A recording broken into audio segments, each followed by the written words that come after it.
नमस्कार दोस्तों, आप सभी देख रहे हैं प्लेनेट 4। अफगानिस्तान में तालिबान पर भारत की तीखी प्रतिक्रिया। पंजशीर को लेकर साथ देने के पक्ष में है भारत। अफगानिस्तान में तालिबान अपनी सरकार बनाने की तैयारी पूरी कर चुका है। इस बीच ऐसी खबर भी आई कि इस कट्टरपंथी इस्लामिक संगठन के हाथ में अब पंजशीर की घाटी भी आ गई है। हालांकि घाटी के नेताओं ने इसका खंडन किया है और अभी भी पूरी टक्कर देने का दावा किया है। एक्सपर्ट का मानना है कि पाकिस्तान अपने फायदे के लिए अफगानिस्तान में तालिबान की सरकार खड़ी करने की पुरजोर कोशिश कर रहा है और इस काम में मदद कर रहा है अल कायदा के आतंकी। अल अरबिया के सूत्रों ने पंजशीर आंदोलन के नेता अहमद मसूद की सेना के हवाले से दावा किया है कि पंजशीर घाटी पर हमले में अल कायदा भी पाकिस्तान के साथ खड़ा है। रिपोर्ट के मुताबिक पंजशीर पर हमले के दौरान तालिबान के साथ पाक सैनिकों के मौजूदगी का सबूत भी मिला है। रिपोर्ट के मुताबिक नॉर्दर्न अलायंस ने हमले में मारे गए एक पाक सैनिक के आइडेंटिटी कार्ड की तस्वीर जारी की है, जिससे ये साफ होता है कि पाक सेना इसमें शामिल थी। इस कार्ड पर पाक नागरिक मोहम्मद वसीम का नाम लिखा है। पंजशीर घाटी में तालिबान के साथ मिलकर नरसंहार करने के आरोपों से घिरे पाकिस्तान को ईरान के पूर्व राष्ट्रपति महमूद अहमदीनेजाद ने कड़ी चेतावनी दी है। महमूद ने कहा कि पाकिस्तान ने अफगानिस्तान में जो किया है वह निकट भविष्य में उसका पीछा करता रहेगा और इस्लामाबाद को इसकी कीमत चुकानी होगी। उन्होंने कहा कि अमेरिका के नेतृत्व में तालिबान को सत्ता सौंपना पश्चिमी देशों की शैतानी साजिश है और इसका खमियाजा भारत, ईरान, रूस और पाकिस्तान जैसे देशों को उठाना होगा। उन्होंने पाकिस्तान का आह्वान किया कि वे अफगान संकट को दूर करने के लिए भारत और ईरान के बीच चल रहे प्रयासों में शामिल हो। पंजशीर में पाकिस्तानी अधिकारियों के सीधे तौर पर शामिल होने के आरोप पर अहमदीनेजाद ने कहा, मैं पाकिस्तानी अधिकारियों को सलाह देना चाहता हूँ कि अफगानिस्तान में जो कुछ भी हुआ है वह फैलेगा और पाकिस्तान तथा उन सभी देशों को अपने गिरफ्त में लेगा जिसने तालिबान का समर्थन किया है। इससे पहले अफगानिस्तान के पूर्व राष्ट्रपति अशरफ गनी ने आरोप लगाया था कि पाकिस्तान ने तालिबान के साथ अपने 10,000 से 15,000 लोगों को काबुल और अफगानिस्तान पर कब्जा करने के लिए भेजा था। दूसरी ओर अमेरिकी रक्षा विभाग के मुख्यालय पेंटागन का कहना है कि अफगानिस्तान में तालिबान के साथ पाकिस्तानी नागरिकों के होने की खबरों की पुष्टि के लिए कोई सबूत नहीं मिले हैं। ईरान और भारत के मीडिया के पास इस हमले में पाकिस्तान के संलिप्त होने वाले आरोप लगाने वाली रिपोर्ट है। इसमें से कुछ रिपोर्ट में पाकिस्तानी सेना के हथियार बताने वाली भ्रामक तस्वीरों का भी उपयोग किया गया है। हालांकि पाकिस्तान के साथ साथ तालिबान ने भी इन दावों को खारिज किया है। पाकिस्तानी सेना के प्रवक्ता जनरल बबर इफ्तिखार ने बीबीसी को बताया कि यह पूरी तरह से झूठ है और यह भारत का तर्कहीन प्रचार है। प्रवक्ता ने आगे कहा, पंजशीर हो या कहीं और, अफगानिस्तान के भीतर जो कुछ भी हो रहा है उससे पाकिस्तान का कोई लेना देना नहीं है। गौरतलब है कि अमेरिका और दूसरे देश लंबे समय से पाकिस्तान पर तालिबान को समर्थन देने का आरोप लगाता रहा है। हालांकि पाकिस्तान ने हमेशा इसका खंडन किया है, लेकिन इसके सैन्य और खुफिया संस्थानों के कई लोगों ने हमेशा तालिबान जैसे समूहों से अपने संबंध बनाए रखे।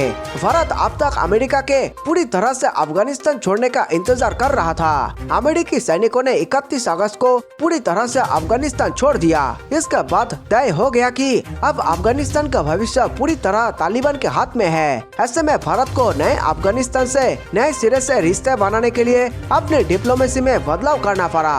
भारत के लिए एक हाथ दे एक हाथ ले वाला रिश्ता है। तालिबान भारत से ट्रेड चाहता है। भारत चाहता है कि अफगानिस्तान की जमीन से भारत विरोधी गतिविधियों को बढ़ावा नहीं मिले। अफगानी नागरिकों का गुस्सा तालिबान पर तो है ही, लेकिन सबसे ज्यादा आक्रोश उनमें पाकिस्तान को लेकर है। आखिर क्यों पाकिस्तान अफगानिस्तान में इतना दखल दे रहा है? सच तो ये भी है कि अगर पाकिस्तान मदद नहीं करता तो तालिबान कभी पंजशीर में घुस नहीं पाता।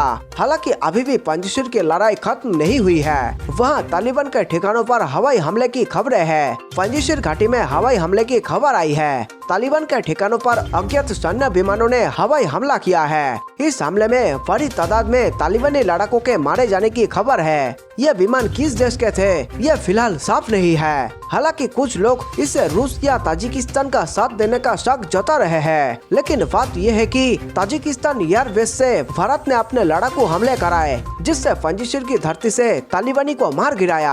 भारत और रूस ने अफगानिस्तान में हालात की विस्तार से समीक्षा की है। दोनों देशों में सहमति बनी है कि संयुक्त राष्ट्र में अपने अपने रुख को लेकर दोनों देश आपसी समन्वय बनाए रखेंगे। बुधवार को रूसी सिक्योरिटी काउंसिल के सचिव जनरल निकोलाई पत्रुशेव ने नई दिल्ली में भारत के राष्ट्रीय सुरक्षा सलाहकार अजीत डोभाल से मुलाकात की थी। अंग्रेजी अखबार द हिंदू ने इस खबर को प्रमुखता से जगह दी है। अखबार ने अपनी रिपोर्ट में लिखा है, एक हफ्ते पहले ही भारत की अध्यक्षता में संयुक्त राष्ट्र सुरक्षा परिषद में एक प्रस्ताव पर वोटिंग का रूस ने बहिष्कार किया था। इसके बाद दोनों देशों की उच्च स्तरीय बैठक हुई है। रूस और भारत की इस मीटिंग में कहा गया कि दोनों देश तालिबान के वादों, अफगानिस्तान से आतंकवाद के खतरों, हथियारों की आवाजाही, अतिवाद, अफीम के उत्पादन और तस्करी को लेकर सतर्क है। भारत स्थित रूसी दूतावास ने डोभाल के साथ जनरल निकोलाई पत्रुशेव की बैठक के बाद जारी बयान में कहा है, दोनों देशों के बीच अफगानिस्तान में मानवीय संकट और पलायन की समस्या के साथ शांतिपूर्ण सत्ता हस्तांतरण को लेकर जारी अंतर अफगान वार्ता में समन्वय को लेकर भी बात हुई है। रूस और भारत में अफगान शांति प्रक्रिया के लिए अलग अलग मंचों पर समन्वय को लेकर सहमति बनी है। अमेरिकी खुफिया एजेंसी सेंट्रल इंटेलिजेंस एजेंसी यानी CIA प्रमुख विलियम बर्न्स भारत भी आए। हालांकि भारत के विदेश मंत्री की तरफ से इस बारे में कोई आधिकारिक जानकारी साझा नहीं की गई है। दूसरी तरफ रूस में सुरक्षा परिषद के सचिव जनरल निकोलाई पत्रुशेव ने विदेश मंत्री एस जयशंकर और राष्ट्रीय सुरक्षा सलाहकार अजीत डोभाल से मुलाकात की है। इसके अलावा गुरुवार को 9 सितंबर को वर्चुअल ब्रिक्स सम्मेलन भी हुआ, जिसमें भारत के अलावा रूस और चीन भी होंगे और चर्चा अफगानिस्तान पर हुई। अभी तक ये पता है कि ये तालिबान की अंतरिम सरकार है। इस सरकार में किसी महिला को जगह फिलहाल नहीं मिली है। आगे इस सरकार में महिलाओं को प्रतिनिधित्व मिलने की गुंजाइश है। तालिबान की तरफ से ऐसा दावा किया जा रहा है। यह भी सच है कि नई सरकार अभी जातीय समूहों की समावेशी सरकार नहीं है। भले ही तालिबान सरकार बनाने के जदोजहद में पूर्व राष्ट्रपति हामिद करजाई, अफगानिस्तान की उच्च सुलह परिषद के प्रमुख रहे डॉक्टर अब्दुल्ला,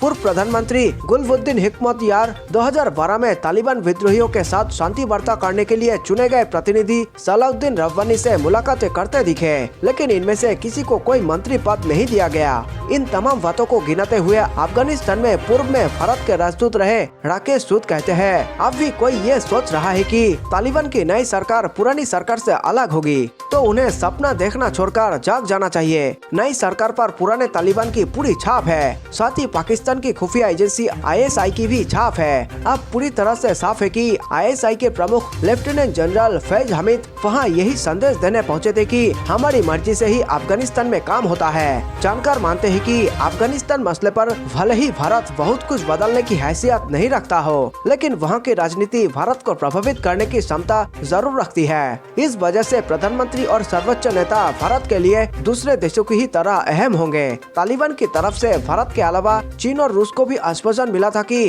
अफगानिस्तान की जमीन का इस्तेमाल वहाँ आतंकवाद फैलाने के लिए नहीं होने देगा।